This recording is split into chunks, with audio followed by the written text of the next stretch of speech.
Hello, welcome to Cardboard and Plastic. Today's video, I pulled out some of my ultra-modern cards. Yes, that's not a mistake. I am a card collector, not just a vintage collector or an 80s collector, 90s collector. I collect everything. And I pulled out a bunch of my cards. I'm going through things. I'm just organizing my collection. I'm going through like a lot of my vintage like 70s and 60 cards. I'm finding that I have like 2-3 copies of each of these cards. I don't even know what I have. It's really just out of control. So really what I've been doing is I'm going to downsize a lot of my collection. I'm just going to put things in binders, organize. I want to make card shelves, and I want like some display cards out that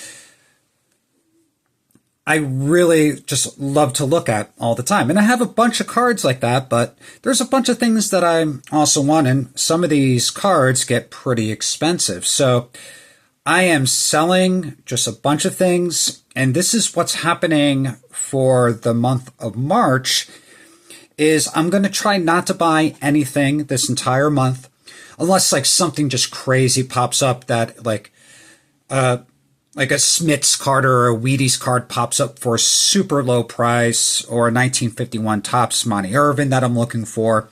If something just pops up for a low price, yes, of course, I'm going to buy it for my collection. But I'm going to a card show with my daughter that's collecting Pokemon at the end of this month, and I want to try to buy a bigger type card. Now, if I go to the card show and they don't have anything I like, I'm not going to buy anything. I'm just not going to force the issue. So I just want to get funds together to get something big. And I'm also going to take my PSA 10s with me as well and try to unload a bunch of those. So in the background, when I started collecting, it was really the 1990 to 1993. Those were my biggest years of collecting. And this is one of the cards that I pulled from a pack. This is the Leaf Limited. This is the gold version. And these are super expensive packs back in the day, right? And this card is numbered out of 10,000. Now, for today, right, out of 10,000, that's like a crazy high population. But back then, like, these cards were locally very rare. There wasn't eBay, right? And this was at the card shop that I pulled this card. Has a lot of meaning for me. And I'm going to put this in a Zion Mag Pro. But like, I got offered a lot of money at the card shop for this. And this is, I like shiny cards. I grew up a lot with these brand new shiny cards. I might want to try to put that set together. I could do it for pretty cheaply. I guess Ken Griffey Jr. is the biggest card in that set, and you can still get it for like $20. I mean, those things are very reasonable. So, right, as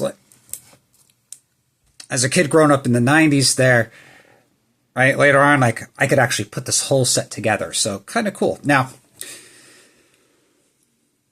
one of the players I collect is Sandy Alcantara, and I'm going to bring out a bunch of his cards. And I just want to kind of show you how out of control I got. And this is something like with the hobby, it's just impossible to be a completist. And you'll see just like the insane amount of rookie cards or Bowman First and autograph cards that a player has. And let me just show off a bunch of these cards. And what I'm doing is I'm really just only going to keep a few of these. And probably some of the nicer ones. Especially too, because when I got back into the hobby, I watched Sandy pitch, and it brought back memories. And for some reason, the pitcher that he reminded me of is Dave Stewart. Now, when I was watching baseball, Dave Stewart for 4 years was one of the most dominating pitchers. Now, a lot of people have even heard of Dave Stewart. And so Sandy will be forgotten, right? I don't think he's going to be a Hall of Famer. He's a very good pitcher. I'd love for the Yankees to sign him. And this is his 2017. This is the refractor version. Beautiful autograph on this card. But you'll also see that his autograph did change. So it used to be like more flowing like that. And since he signed so many cards, he did have to shorten it. So that is his 2017 Bowman Chrome. And I also have another one. And this is, by the way, this is an 8. And I got this thing for like, I think under $20 because it was an 8. Nobody wanted it, right? By the way, it's a numbered card, right? What is it? Number 2 out of like 150, right? By the way, like how many autographs did he sign, right? This is out of 499. This is out of like 150. There's other ones like purples and greens. There's also the one that's not the refractor. It's just ludicrous, like how many cards are out there. And I got way too many. Right, so that was the 2017. And then let's bring out some Bowman Chrome. Like, and I graded all these. I really didn't lose any money. I bought a lot of these cards before he won the Cy Young. He got hurt. He's coming back again. And I think I'm just going to get rid of like almost all of these and just keep a select few. I want to keep that. I like the blue one. And like, but like this is not autographed, right? These are numbered. I don't know why I graded these things, right? For $8 a piece, I just got out of control. All right. That's his Bowman Chrome first, not auto. And then like, this is like Bowman Chrome 2018, green. I got the matching auto one. And I mean, it's just, right. I mean, this is it. By the way, that's a PSA 10. I'm going to guarantee that one's getting sold. Purple. This is the regular one. This is a beautiful card. I'm going to keep this because it's like a sideways, beautiful. This is the sapphires, right? Topps Chrome Sapphire. We'll leave that one out. And this one, this is great. This is a HGA. I got this. By the way, this is a beautiful card, and I love how they matched the label to the card. So I actually sent this into HGA myself. And the thing is like, I wouldn't mind if there was a company like HGA that slabbed cards like this. You can have your labels for like $10 a piece, right? It would be a great service. Now, the thing is, like, they were charging $20, $15, $20, which is way too much. But the thing is like, these slabs, they're presentation pieces, right? So if it looks good, who cares? But this is like, gets a little bit out of control. And I'll show you another player that I collect is Zach Allen. And so, yeah, I went crazy with Zach Allen too. And then, right, I mean, just insanity. Like the Topps Chrome, they have the green, they have the purple. I don't know, I guess this is a refractor. And then we have, I mean, it's just, I don't know. I just got out of control. And by the way, oh, and I just hiding around, right? Here's another one, Bowman First, the non-refractor version. And also with Zach Gallen, this is one card I showed you that I actually pulled from the pack. I bought like a Panini Prism. They had like the white sparkle packs, and I got this. And this is kind of like, I never knew anything about Zach Gallen. I pulled this card, I started to watch him, and I really enjoy the way that he pitches. And I used to pitch in high school, so I really kind of enjoy watching pitchers, and that's why I collect a lot of pitchers from the Ultra Modern. They're pretty cheap, but this is like something else, right? That those are the graded ones I have, and then like it's like all these are from his rookie year, right? I mean, all these just autographs, right? Inception. What is this, right? I mean, there's just one after the other. Like, why did I do this? And then we have just like these I got for like a couple bucks, right? And then, I don't know, I got some like unlicensed stuff. I got some snowflakes with Zach Gallen on a sticker auto. And then, like, this is his Bowman rookie cards, right? I mean, it is just too much, right? So, then we got his, like, Topps Gold, right? So, this is something there. And by the way, I have another box of, like, rookie cards. I have some more Zach Gallen autos as well. So, this is something there that I need to downsize, just get rid of a lot of this stuff.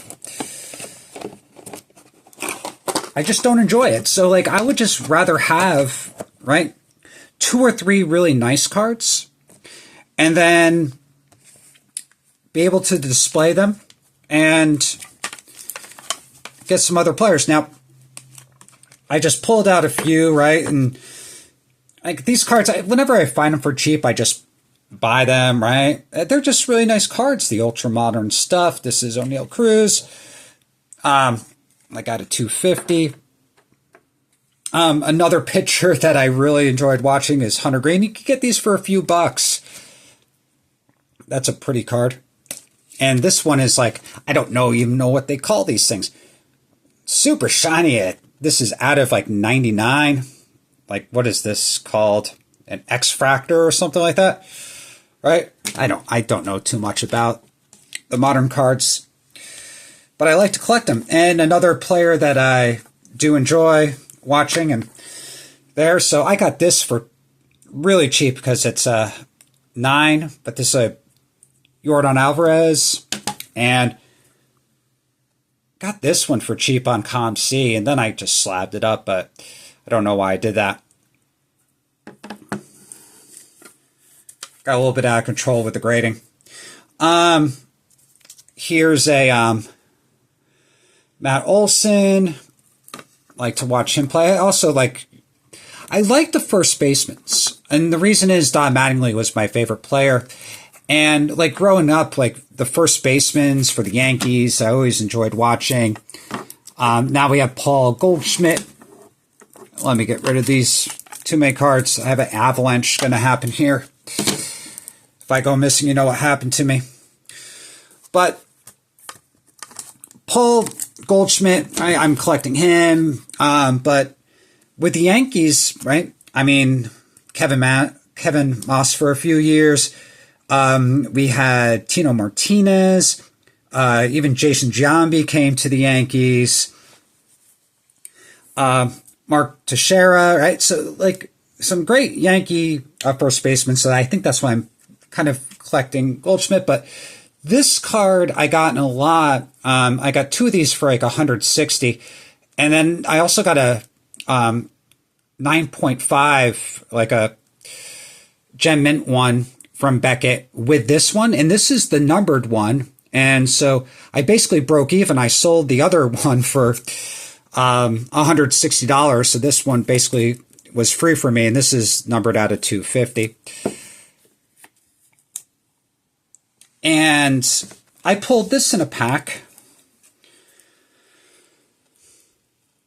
This is O'Neill Cruz. This is the Topps Heritage. So I actually got a case of the Topps Heritage. I did that 2 years in a row, and I kind of broke even on it, right? I guess that's really good, right? Breaking even on any ultramodern product. And this card I got in the pack as well. So I got that one from the 2022 Topps Heritage, and I got this one as well. And it got, like, it's a beautiful card. This is the out of 73. These are the black refractors. However, and this is kind of what's really turning me off about CGC, is they put this in this ugly baggie. I guess, like, if cards are just slightly bigger, they make their slabs for Pokemon cards. So in that case, they have to, like, put them in this little baggie and then throw them in the beautiful slab. And I mean, I'm missing all the shininess with that stupid plastic bag there. And I don't want to put that into an SGC slab. I might just crack that out and just put that into a Zion Mag Pro. Like, I just don't care about the grade there. Maybe I'll try to buy one that's not a 10 and sell that one. So somebody has a perfect card, because I don't need it.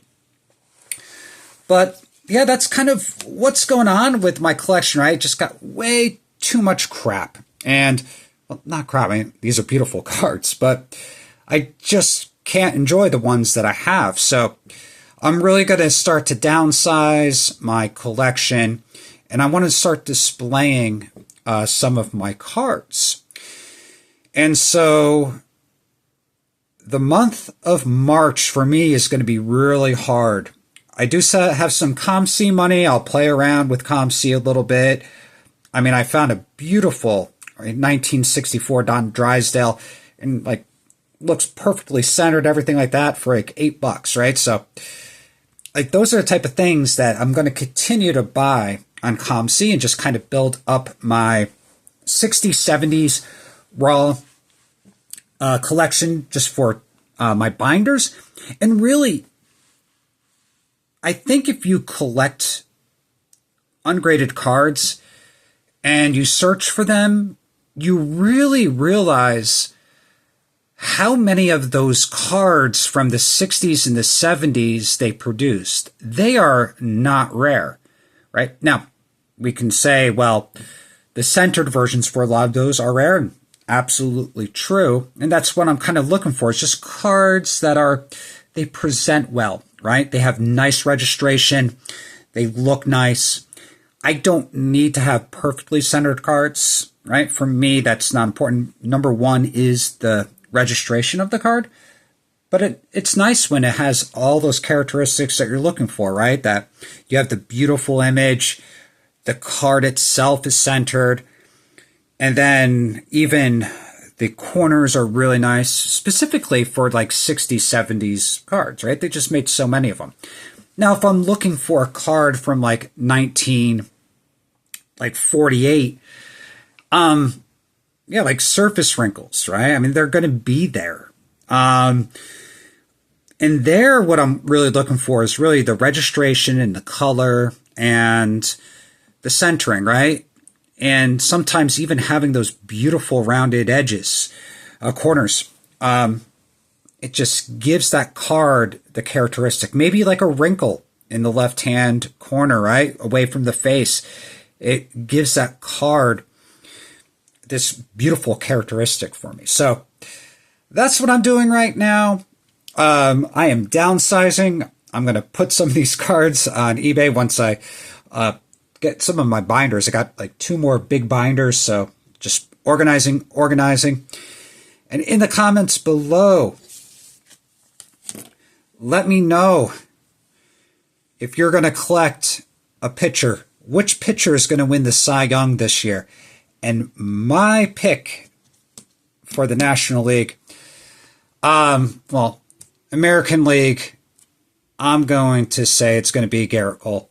just a fan of his. But for the National League, I think this is the breakout pitcher this year. I think Hunter Green is going to win the Cy Young. I picked Alcantara one year, and he got it, so this is my pick this year. So again, thanks for watching, and as always, keep on collecting.